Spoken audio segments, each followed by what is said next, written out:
So, before I begin, I want to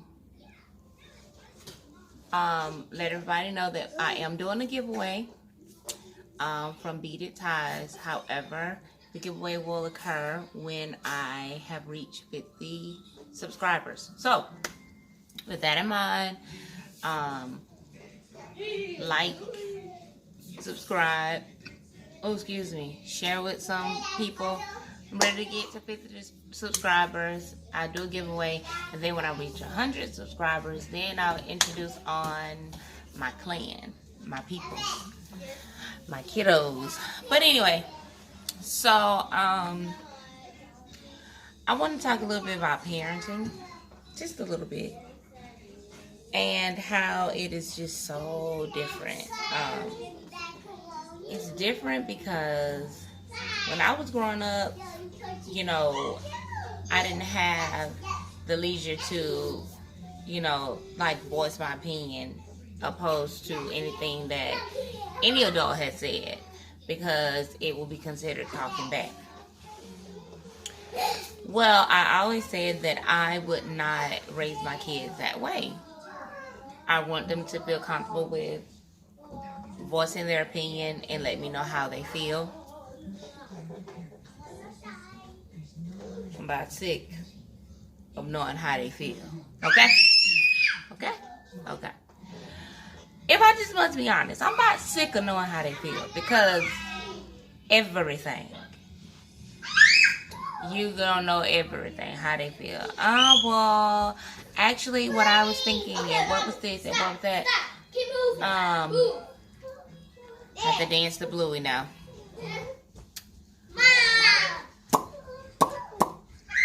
Boom, boom. So mom's done dancing. So maybe I can finish my video. But anyway, but then I also have to take into account that a lot of times it's good stuff when your kids like are able to, give you that learning. Even though you don't want to have it, and it just be like, oh, I can't stand you a little bit. It's good. It behooves us to listen to them. And the best way that I know that they will learn is if you lead by example. And I think a lot of time in the olden days, what happened is they live by the motto of do as I say, not as I do. So they will be doing stuff totally wrong, totally opposite of what they want the child to do, but then they expect for you as a child to do as they say. Yep. A lot of older people may not like this. They may not agree with it because it's really hard to see yourself. And I'm learning that now, even with my children. I have 4. It's hard to see yourself sometimes because in your mind, you are working to give the best intentions there is for your child. What do you want, son? No, you can't get the light.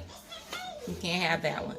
You work hard as you can to make sure that you have the best intentions and that you're doing the absolute best that there is for your child. You know what? Let me close this because I'm getting all kind of glares and feedback and glares. And so it's just like, get out the video. Go back and watch Bluey.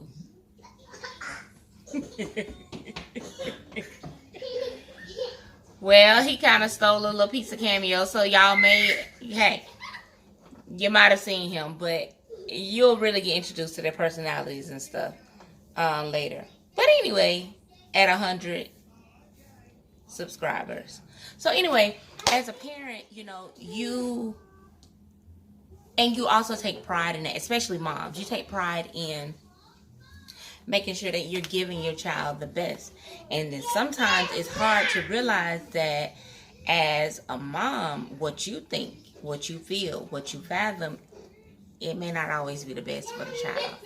And you have to realize that you are you. The child is the child. So you have to make sure that what you feel is the best and what the child, because they are an individual. I don't care how young they are an individual.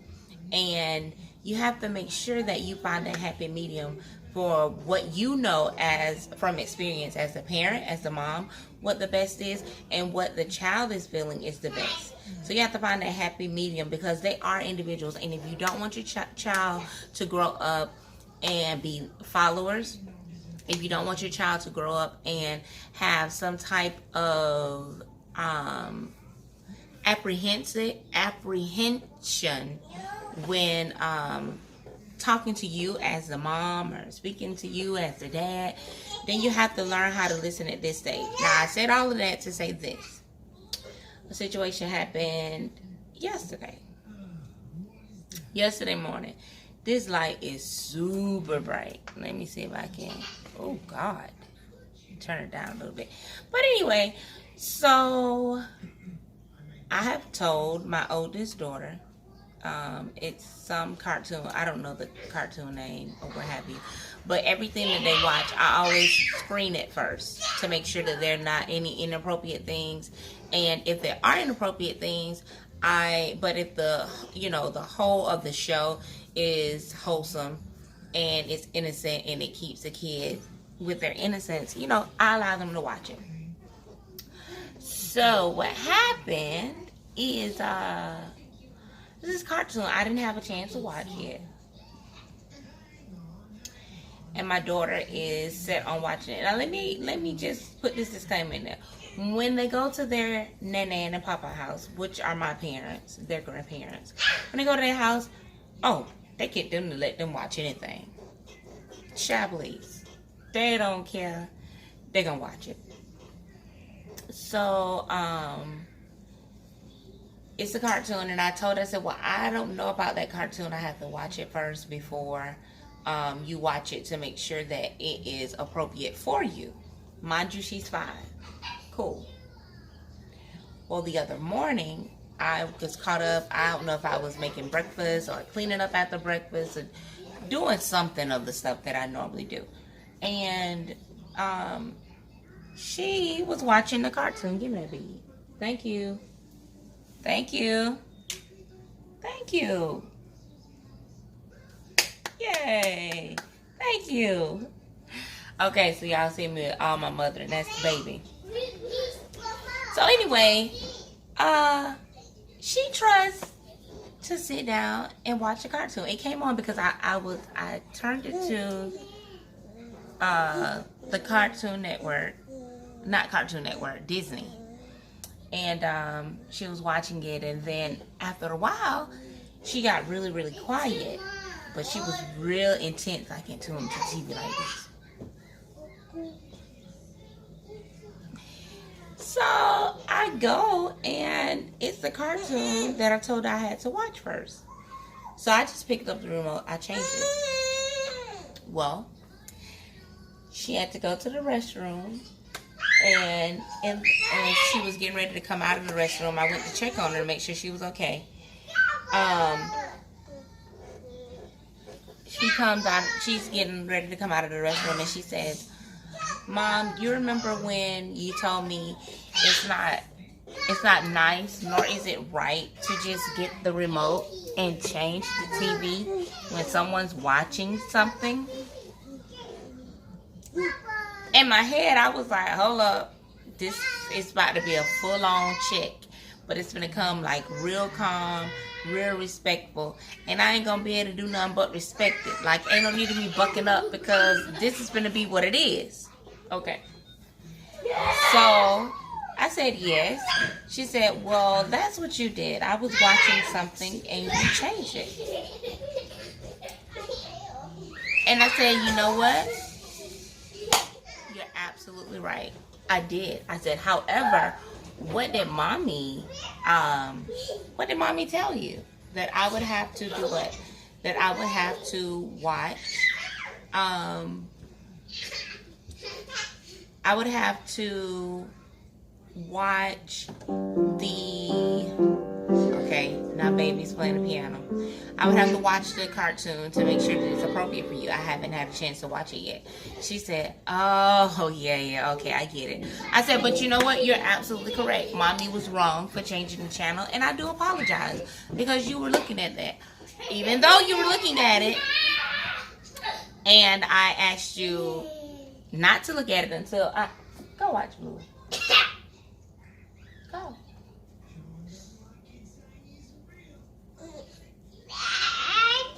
Get out of here. Go watch Blueberry. Go. One. Go. Now.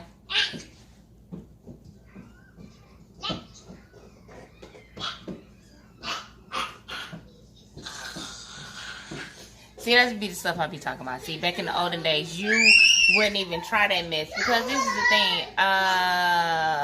Clearly, when they say go, you had better go. Not take your time going, because if you take your time going, then they will be ready to knock you out anyway, y'all. So I digress. So anyway, I apologize for it, and I was just kind of thinking and saying, you know, just being able to apologize for stop. That's that oldest son of mine. But anyway, you know, I apologize for it. It made me realize that, you know, a lot of what I feel the mother-daughter dynamics in the African-American race is that moms didn't apologize to daughters, like, at all. I know my mom, I'm sure she didn't get any apologies for the things that, you know, her mom took her through, or what have you, growing up, or how hard or how rough she was, or how she didn't, you know, whatever. I'm sure my mom didn't get it. I didn't get it. And the fact of the matter is that a lot of times I have to make sure that I am always conscious of just breaking that cycle, because it ends here. Everything, every cycle, every abnormality, every strain, every issue with the mother-daughter relationship dynamic in African-American families with, I do not like this light. Like, I don't know what's going on with it, but I keep going in and out, and I don't like that. Like, it ends here. It ends here. With myself and my daughters. Like, we will have an awesome relationship, and they and their daughters will have an even more normal, peaceable, awesome relationship. And I gave the apology without an attitude. I gave an apology without being upset. I gave an apology without, well, you know, you weren't supposed to do this, and you did it, and da-da-da-da-da. I told you. You know, it's like, can you give the apology without showing that you're offended or upset because something that you said you didn't hold true to your words, but it's something that you're also trying to teach? And so, you know, it's just like, dang, yeah, I get it. I'm here, I'm aware, and I thank you for that. So mommy will apologize. So yeah, with all that said, and with all my mothering in this video, and with all this back and forth in and out of this light, I gotta figure this thing out, because y'all, this is this new circle light. I should have just used my lamp like I normally use and record. But yeah, it's so weird. Like, I keep going dark, light, dark, light, dark, light, dark. So anyway, yeah, I just thought that was pretty cool with mothering. And I thought that my response was rather cool. So anyway, this is what we got going on. Like, subscribe, share. We're bridging all the gaps. We're breaking down all the norms, all the stigmas in the black community. Look, it goes, it stops now. Yeah, I'm gonna stop there. So I will chat with y'all later.